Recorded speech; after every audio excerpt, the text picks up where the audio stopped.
Greetings from St. Joseph's College of Communication. I am Sjcc, Assistant Professor, St. Joseph's College of Communication.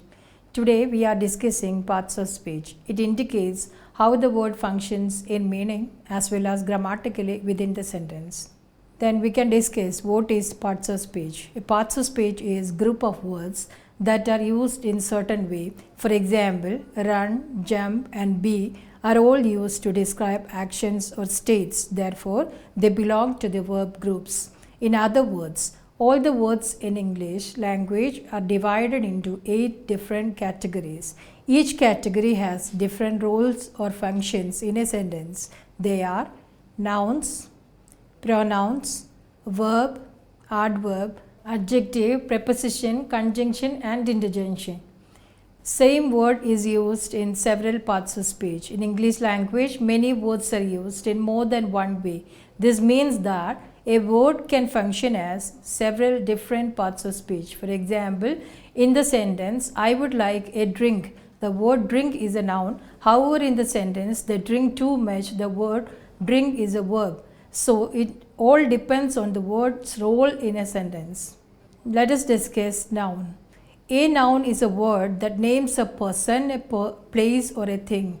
Example, Sarah, lady, cat, New York, Canada, room, school, football and reading. Then we can discuss types of nouns. The first one is abstract noun. An abstract noun is a noun that names an idea, not a physical thing. That means we cannot sense it, we cannot see it or touch it. For example, hope, interest, peace, ability, success, knowledge and trouble. Again, the next one is concrete noun. A concrete noun is a noun that names a physical thing. For example, boy, table, floor, coffee, beach, king, rain, children, professor. Then next one is common noun. A common noun is a noun that names a general thing, not a specific thing. For example, boy, girl, city, country, company, planet, location and war. The next is proper noun. A proper noun is a noun that indicates specific names of a thing. It begins with a capital letter, for example, Robin, Alice, London, Sweden, etc. Then countable nouns. Countable nouns is a noun that indicates something you could actually count. We can count it. A countable noun has both singular and also plural form and it can be used with indefinite articles, that is a or an. Examples, window, teacher, tree, lion, eye, cloud, etc. Then the next one is uncountable nouns. An uncountable noun is a noun that indicates something you cannot count. An uncountable noun has only one form, there is no plural form for it and it cannot be used with the indefinite article a or an. For example, furniture, advice, mail, news, equipment, luggage, etc. Then the next is collective noun, or it is also called as group nouns. Collective nouns are nouns that describe a group. These are also called group nouns. Example, bundle, class, family, herd, pile, etc. Compound nouns. A compound noun is a noun made with 2 or more words. Each compound noun works as a single noun. For example, mother-in-law, cellular phone, chalkboard, etc. Then the next category of parts of speech is pronoun. A pronoun is a word that is used instead of a noun. For example, you could say Lisa is a nice girl. Then you could replace the noun Lisa with the word she and get the following sentence, she is a nice girl. She is the pronoun there. Then types of pronoun. Personal pronoun. Personal pronouns represent people or things. The personal pronouns are you, I, he, she, it, we, they, me, him, her, us and also them. There are 2 kinds of personal pronouns. The first one is subjective pronoun and the second one is objective pronoun. Then we can discuss subjective pronoun. Subjective pronoun are pronouns that are used as a subject of a sentence. For example, he plays the guitar. The subjective pronouns are I, you, he, she, it, we, they, what and who. Objective pronouns. Objective pronouns are used as an object in the sentence. For example, Donna told him the truth. Objective pronouns are me, him, her, it, us, you, them and whom. Then possessive pronouns. Possessive means showing ownership. Possessive pronouns indicate that something belongs to somebody or something. Possessive pronouns are mine, yours, his, hers, ours and theirs. The next one is demonstrative pronoun. Demonstrative means showing or making something clear. Demonstrative pronouns point to things. Demonstrative pronouns are this, that, these, those. Use this and these to talk about things that are near in space or in time. Use that and those to talk about things that are farther away in space or time. The next one is interrogative pronoun. Interrogative means it is used in questions. Interrogative pronouns are used to ask questions, and interrogative pronouns are who, whom, which, what, whose, whoever, whatever, whichever and whomever. Use who and whom to talk about people. Use which and what to talk about animals and things. Relative pronoun. Relative means connected with something. Relative pronouns are pronouns that link different parts of the sentence. The relative pronouns are who, whom, whose, which, that, what, whatever, whoever, whomever and also whichever. The next reflexive pronoun. Reflexive means going back to itself. Reflexive pronoun shows that the action affects the person who performs the action. Reflexive pronouns are self in singular and also selves in plural. The reflexive pronouns are myself, yourself, himself, herself, itself, ourselves and themselves. The next one is intensive pronoun. Intensive means giving force or emphasis. An intensive pronoun is a pronoun used for emphasis. In other words, intensive pronouns emphasize the subject of the sentence. They are written exactly the same way as the reflexive pronouns, but their function is different. The next one is reciprocal pronouns. Reciprocal means that two people or groups do the same thing to each other. They treat each other in the same way. For example, Joe loves Kate and Kate loves Joe. So we can say that Kate and Joe love each other. There are two reciprocal pronouns in English, each other and also one another. Again, indefinite pronoun. Indefinite means not exact or not limited. Indefinite pronouns are pronouns that do not refer to any specific person or thing. For example, anything, everything, another, each, few, many, none, some, all, any, anybody, anyone, everyone, everything, nobody, no one, nothing, none, other, others, several, somebody, someone, something, most, enough, little, more, both, either, neither, one, much and also such. The next one is verb. Next parts of speech. A verb is a word or group of words that express an action or a state. For example, go, jump, sleep, eat, think, etc. Within the verb we have to explain auxiliary verbs. Auxiliary verbs are verbs that are used together with another verb that is called the main verb of the sentence to express the action or the state.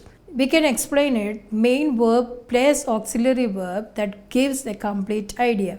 The most common auxiliary verbs are be, am, is, are, was, were, do, did, have, has and had.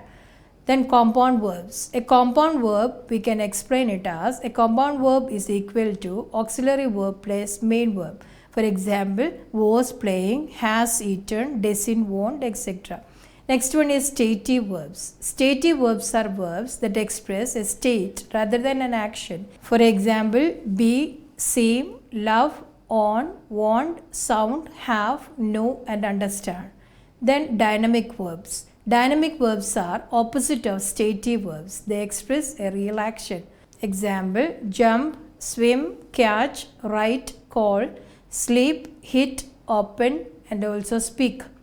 Irregular verbs. Regular verbs are verbs that follow this rule. Past form of the verb is equal to the present form of the verb plus ed or d. For example, past form of check, that is check plus ed, checked. And past form of open, open plus ed, that is opened. Then irregular verbs. Irregular verbs are verbs that do not follow the above rule, and there are quite a lot of them. Examples, past form of drink, that is drank, and past form of sleep, that is slept. The fourth parts of speech, that is adverb. An adverb is a word that describes or gives more information about a verb. An adjective, another adverb, or even an entire sentence. An adverb can describe a verb, she runs quickly. An adverb can describe an adjective, she is so beautiful. An adverb can describe an adverb, that is, she smokes very rarely. An adverb also can describe an entire sentence. Naturally, you don't have to come. You can divide English adverbs into several categories. Adverbs of degree. Adverbs of degree shows that the strength of degree of the action or the state. They answer the following questions: how much and to what degree. Examples: very highly, totally, perfectly, partially, almost, etc. Example sentences: is very concerned about you. You are totally right. Adverb of manner. Adverb of manner shows us the way the action is done. The following examples: well, badly, nicely, slowly, loudly, quietly, happily, sadly, secretly, and also weakly. In example sentences, he handled the situation well. She listened secretly to their conversation. Then adverb of place. Adverb of place shows the location or the action or state. They answer the following questions: where. Example: home, here, there, outside, inside, away, around, anywhere. Then adverb of time. Adverbs of time shows is the time of the action or state. They answer the following question: when. Examples: now, soon, later, yesterday, tomorrow, early, before, lately, recently, etc. The next one is adverb of frequency. Adverbs of frequency shows us the frequency of the action or the state. They answer the following question: how often the action is done. Example: always, never, sometimes, often, rarely, usually, and occasionally. The next one is adverb of duration. Adverbs of duration shows the length of the action or state. They answer the following questions: for how long the action has been done. Example: forever, constantly, temporarily, etc. Adverbs of probability. Adverbs of probability shows that the chances for the action or state to happen. They answer the following question: how likely. Example: certainly, maybe, probably, possibly, surely, etc. The next is comparative adverbs. Comparative means comparing something to something else. Comparative adverbs show us which action or state is better, worse, stronger, weaker, or so forth. Example: more, less, better, worse, etc. Superlative adverbs. Superlative means of the highest degree. Superlative adverb shows which action or state is the best, the strongest, and so forth. Example: best, most, least, etc. The next parts of speech is adjectives. An adjective is a word that describes a person or a thing. Example: big, pretty, expensive, etc. Then different types of adjectives. The first one, adjective of opinion: nice, pretty, stupid, etc. Second one is adjective of size, that is big, small, large, etc. Adjective of age: young, old, new, etc. Then adjective of shape: round, square, flat, straight, etc. Adjective of color: blue, red, white, etc. The next one is adjective of origin: Indian, British, Mexican, etc. Adjective of material: metal, wooden, plastic, etc. Nouns that act like adjectives. Sometimes nouns also function as adjectives. In other words, they come before another noun and describes it. Example: sports car, orange juice, television station, coffee shop, book cover, etc. The next parts of speech is preposition. A preposition is a word which is used before a noun to show its connection to another word in the sentence. For example, the dog rests on the armchair. The word on is used before the armchair, and we understand that the dog is on the armchair. He is not under it, above it, or beside it. The next parts of speech is conjunction. A conjunction is a word that joins parts of a sentence together. Example: and, but, or, because, so. Example sentences: I want to come, comma, but I can't. Then we are joining it with but. She is smart and beautiful, and is the conjunction there. Would you like a cat or a dog? He didn't pass the test because he didn't understand the subject. We are hungry, so we ordered pizza. Then the last parts of speech is interjection. Interjection is a short sound, word or phrase used to express the speaker's emotion. For example, oh, hey, owl, ah, hello, etc. Example sentences: wow, that is amazing. Ah, that was a good meal. That's all about parts of speech. Thank you.